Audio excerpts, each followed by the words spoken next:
1200 kilometrdan assalomu alaykum. Deputat bilan bir kun loyihasining ijodiy jamoasi bugun Qoraqalpog'iston Respublikasida. Hamrohimiz ham bor Qonunchilik palatasining eng yosh serg'ayrat vakillaridan biri, yoshlar masalalari bo'yicha komissiya raisi Shahnoza Jo'ldasova. Xalq vakili o'z kunini qanday boshlaydi, qayerlarga boradi va saylovchilardan qanday masalalar ko'tariladi, bularning barchasini biz sizlarga ko'rsatishga shaymiz. Ko'ring, kuzating, baho bering. Biz esa qari kengshisiga boshlaymiz.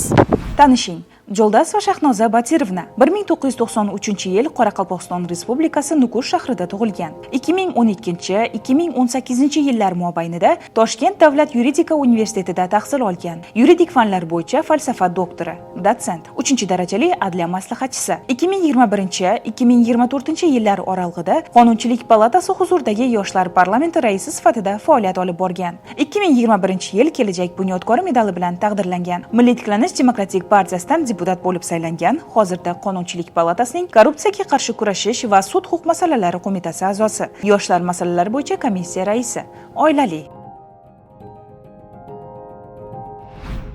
Shahnoza Batirovna bilan hududdagi bir kunimizni boshlar ekanmiz.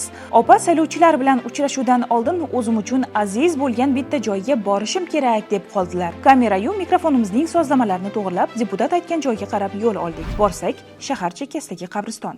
Xalq vakili esa har safar kelganimda, qandaydir manfaatli ish boshlaganimda albatta onamni oldiga shoshaman. Boraman, gaplashaman, hayotimda bo'layotgan yangiliklarni aytib beraman. Hattoki maslahat ham olaman. Ha, shunday. Onam menga yonimda yo'q bo'lsa ham maslahat beradi, tilakdosh bo'ladi, deb sobiq Qonunchilik palatasi deputati marhuma Jamila Niyozovani xotirladi. Reportajimiz uchun bu noodatiy lavhadir, ammo deputat Jo'ldasovaning kuni qanday boshlanishini batafsil sizga ko'rsatishni xohladik. O'tganlar ruhiga Qur'on tilovat qildik-ku, Milliy tiklanish demokratik partiyasi Qoraqalpog'iston Respublikasi kengashiga qarab yo'l oldik.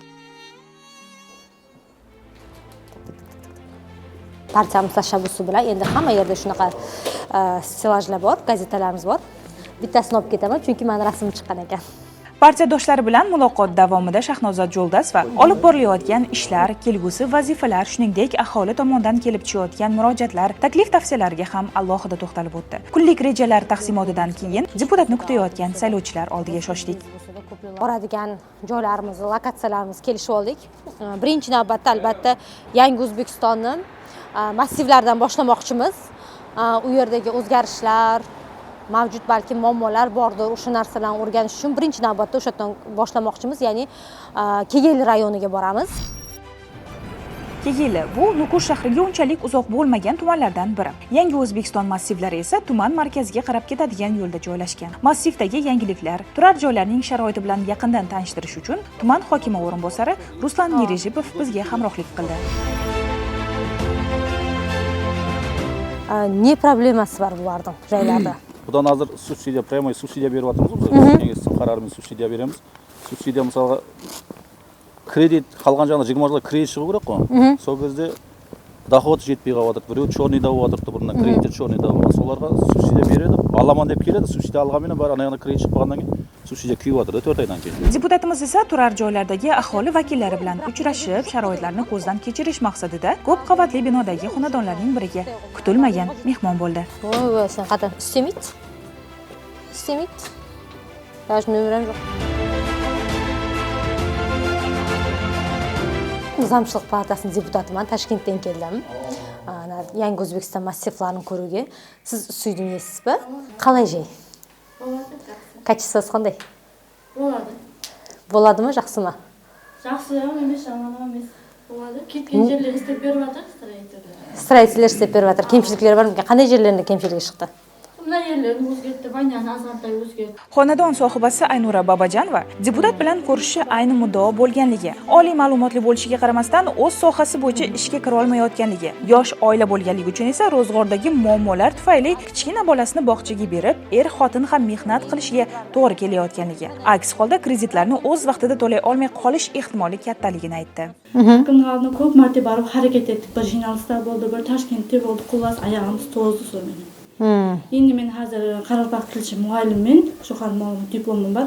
Biroq baxshada kirshi bo'lib, 05 smenada ishlayapman. Shahnoza opa bu holatni albatta nazoratga olishini, yosh oilaga yordam berishni ta'kidlab, tashqariga chiqishi bilan darhol mas'ullarga qo'ng'iroq qilib, Aynuraga yordam berish zarurligini aytdi.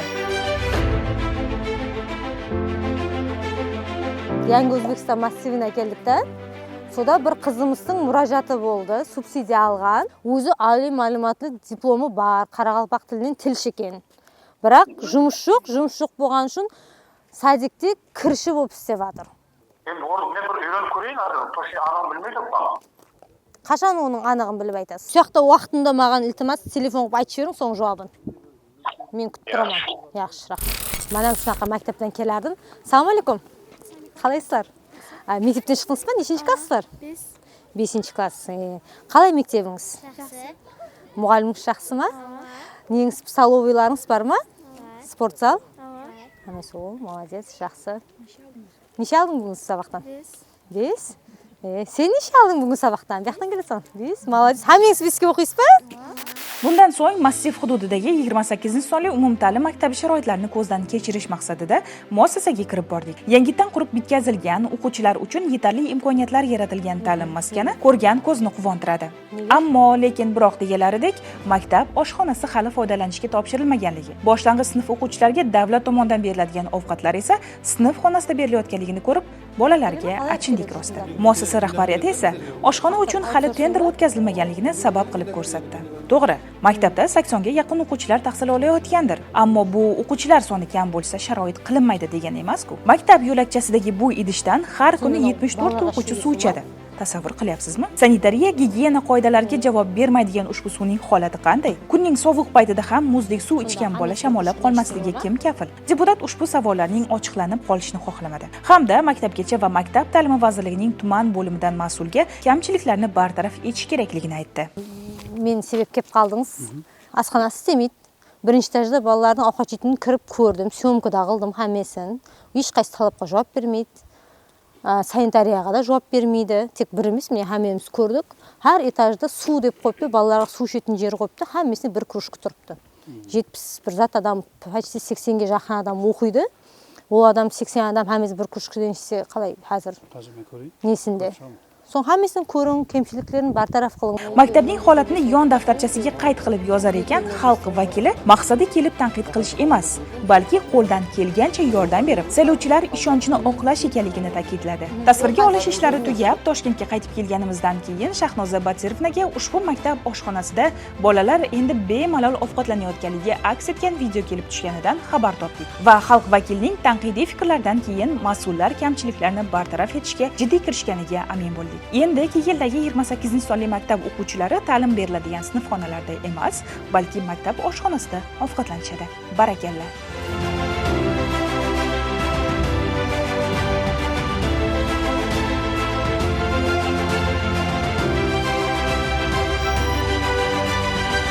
Xo'jayinimiz ovqat yedinglarmi yo'qmi dedi. Institutga keldik, yoshlar bilan uchrashga. O'tganda biz pijak kiyib oldik. Havo ham bizga ancha yordam qildi. Kun issiq, quyosh chiqib ketdi Nukusda. Endi mana hozir nachogimiz taqamiz. Shu bilan yoshlar bilan uchrashishga, ochiq muloqotga kiramiz. Qani talabalarimizni nima qiziqtiradi? Qanaqa muammolari bor, tashabbus takliflari bor? Yoshlar masalalari bo'yicha komissiya raisi bo'lgandan keyin yoshlar bilan ishlash eng alohida ustuvor vazifalarimizdan biri. Ajratilgan pullarning birinchi marta 400 million dollar. Shahnoza Jo'ldasova quyi palataning yoshlar masalalari bo'yicha komissiya raisi bo'lib saylanganiga hali ko'p bo'lmadi. Ammo yosh deputat tengdoshlarini, uka-singillarni o'ylantirib yurgan masalalar, muammolar bo'yicha yechim topishga harakat qilayotgani, kerak bo'lsa qonunchilikka yoshlarga manfaatli bo'ladigan takliflar olib kirishiga jiddiy bel bog'laganligini bugun ko'rdik. Ajinyoz nomidagi Nukus davlat pedagogika institutining eng faol yetakchi yoshlar bilan ochiq muloqotga tashrif buyurgan deputat yoniga yoshlar parlament vakillarini ham taklif qildi. Muloqot chog'ida yoshlarga qiziq bo'lgan qonunchilik yangiliklari, yangi tashabbuslar hamda tez orada o'tkazilishi rejalashtirilayotgan yoshlar parlamentning 3-chaqiriq saylovlari haqida kerakli ma'lumotlar berildi. Uchrashuvning eng kulminatsion savol-javob qismida esa yoshlar rost ekamiga kutilmagan savollar va o'rinli takliflarni o'rtaga tashlashdi. Shahnoza opa bildirilgan konstruktiv fikrlar, g'oyalar albatta inobatga olinishini ta'kidladi. Samimiy o'tgan uchrashuv esa esdalik uchun tarixga muhrlandi. Bundan so'ng bir murojaat izidan Nukus shahridagi Teleuray deb nomlanuvchi hududga bordik. Siz kadrda ko'rayotgan bu ayol Rizqul Inoyatova, tarix fan o'qituvchisi. Yashash joyiga uzoqroq bo'lgan tumandagi maktabda bolalarga dars beradi. Oilali farzandlari bor, ammo yashashga doimiy joyi yo'q. Davlat tomonidan subsidiya olgan-u, ammo qolgan pulni to'lashga qurbi yetmaganligi sababli berilgan subsidiya bekor bo'lgan. Xullas, oilaviy muammolari, ishdagi dars soatlarining kamligi, hammasi bo'yicha deputatga murojaat qilgan Rizqul opa xalq vakilining bu masala bo'yicha yordam berishdan katta umid qilayotganini aytdi. Endi qo'rqamanman, sen qizim, u yer jetgan vaqtda joysiz qolib qo'yamanba. Oylig'im az. O'z ana tag'atashda Naymanda istayman-da, qatnab. So'yoqdan 3 mashina men baraman. So'ndan keyin u oylig'imdan avspayt ekanda, joy oluvga. So'ng men atkaz etdim. Qalb qo'ydi, kuyib ketdi so'ng. Ko'chada havo juda sovuq bo'lishiga qaramay, deputat murojaatni oxirigacha eshitib, mazkur masala bo'yicha Nukus shahri hokimligi bilan hamkorlikda yechim topishga harakat qilishini aytdi. So'ngra lokatsiyamiz to'g'ri hokimiyatga yo'naltirildi. Hokim o'rinbosari bilan murojaatchining masalalari atroflicha muhokama qilindi. Qizni joylag'imiz kerakpa, первичный uylarning sotlovini ta'minlaymiz kerakpa degan masalada. So'ning hammasini tablitsa qilib biz oliy majlisga beramiz. Uni bergandan keyin dal shu uni qarorning ustida istib yig'ib unsuz kiritamizda, so'ni bu yoqda emasda, uni hamma yerda hozir shu problema men o'ylab kechida so'rab chiqdimda boshqalardan. Bundan so'ng murojaat yo'llagan fuqaroga ishdan bo'sh paytida yangi hunar o'rganishi uchun hokimiyat tomonidan sharoitlar yaratilib berilishi, hunar egasi bo'lgandan keyin esa ish topishga ko'maklashishi haqida qo'ng'iroq qilib tushuntirildi. Deputat Jo'ldasovani ijtimoiy tarmoqlar orqali doimiy kuzatib boradigan insonlar yaxshi bilishadi. Opa kuniga 3-4 marta qahva ichadi. Qahva damlayotgan jarayonlarni ham estetik video qilib tarmoqqa joylab boradi. Ko'cha-ko'yda deputatimizni ko'rib qolsangiz ham unga qahva hamrohligiga guvoh bo'lishingiz mumkin. Yo, sizlar har kuni istoriyada ko'rganingiz uchun shunaqa ko'rinadi. Aslida kuniga 3 ta 4 ta finjon qahva aksincha foydali hisoblanadi. Men o'qib juda ham buni tahlil qilib chiqqanman. O'shuning uchun baribir endi ertalab kofein odamni tetiklashtiradi, yoshartiradi deydi-yu. O'shuning uchun ham har doim kofe baribir kuch-quvvat beradi. Shuning uchun kerak menga.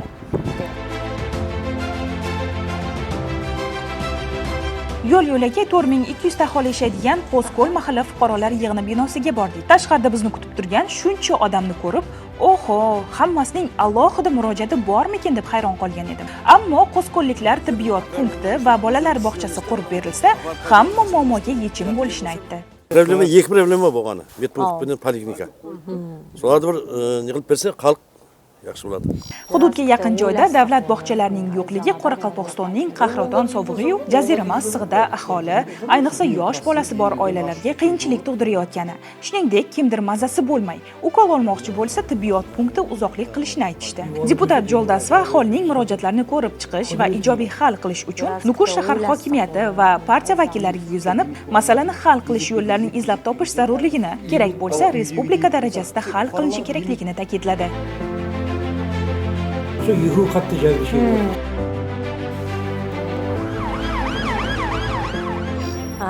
Vaqtim 16 dan 33 minut o'tibdi mana. Ish bilan, lekin tushlik o'z vaqtida bo'lishi kerak deb aytgan bo'lardim, lekin afsus, keyinida yurdik, fuqarolarning murojaati, hamma joylarni ko'rgungacha ham yarim yo'lda tashlab ketish imkoniyati bo'lmadi. Biz endi Qoraqalpoq milliy taomlarini yegani keldik. Qarma juda ham mashhur. Bu faqat Qoraqalpog'iston Respublikasida pishiriladi. Bu halimga o'xshab ketadi. Halimi baliqdan pishirilgan xili va juda ham oqsilga boy. As bo'lsin. Bir kunimiz davom etadi. Deputat Shahnozat Jo'ldasova palatada ikkinchi o'qishga tayyorlanayotgan mediatsiya bilan bog'liq qonun loyihasiga mas'ul deputatlardan biri. Fraksiyalarda juda ham ko'p tortishuvlarga sabab bo'lgan ushbu loyiha bo'yicha Savdo-sanoat palatasi va notarial idoralarda qoraqalpog'istonlik mutaxassislarning ham fikrlarini o'rgandik.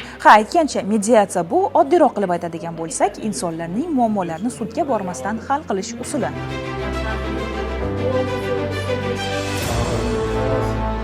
Endi telefonimga bo'shab qarasam, 10 dan ortiq murojaat kelgan. Qoraqalpoqlik yoshlardan uchrashuv so'rashgan. Qanday imkon bo'lsa, hamma bilan ko'rishib chiqqan bo'lardik. Afsuski, vaqt chegaralangan. Toshkentga qaytishimiz kerak. Instagram orqali yozishib, ularni takliflarni eshitishga harakat qilamiz. Bizning bugungi kunimiz ziyoratdan boshlangandi va yoshi ulug'larni ziyorat qilish bilan yakunlanish arafasida. Tanishing, Mariya Karnishina Ikkinchi jahon urushida yaradorlarga tibbiy yordam ko'rsatib, evakuatsion harbiy bo'limda xizmat qilgan. Uning fidoyilik bilan qilgan mehnati natijasida o'sha qiyin davrlarda qanchadan qancha askarlar omon qolgan. 96 yoshli urush qahramonidan xabar olishni o'z farzi deb bilgan deputatimiz bilan Mariya Ivanovnaning uyiga bordik. Я депутат законодательной палаты Oliy Majlisi. Я из Ташкента приехала к вам навестить вас. Недавно вышел постановление президента насчет ветеранов войны, поэтому я хотела вас навестить, увидеть, познакомиться с вами. Сколько вам лет уже? Ой, много, порядка. 96, бабуль, не скромничайте. 90. Да, всем бы нам так прожить. Бабуля, огромное вам спасибо. Все у нас есть, слава Богу. Но это все благодаря вам. Bu vijonni charchatib qo'ymaslik uchun uning ko'p vaqtni olishni xohlamadik. Duoga qo'li ochgan Mariya Ivanovna yurtimiz tinch, osmonimiz musaffo bo'lishini tiladi. O'z navbatida biz ham ularga yanayam uzoq umr ko'rishni tiladik va bugungi dorlomon kunlarimiz uchun rahmat aytdik. Tuğlasang desem mağan 100 ret, tekde usu jerde tuğlar edim. Jalang ayak may toprağın şangıtıp, barliq soqpağınan juurar edim. Burxup aqqan ılay suun amudun yüzlerime sürtüp juunar edim. Bunda tereң tamır urgan terek ben, vatan mağan, men vatanға terek ben. Men vatanға terek ben, vatanға.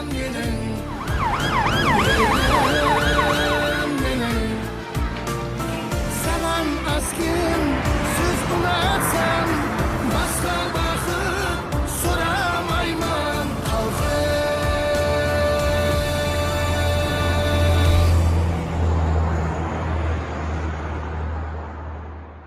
Bu Qonunchilik palatasi deputati Shahnoza Jo'ldasovaning bir kuni edi. Ishonchimiz komil.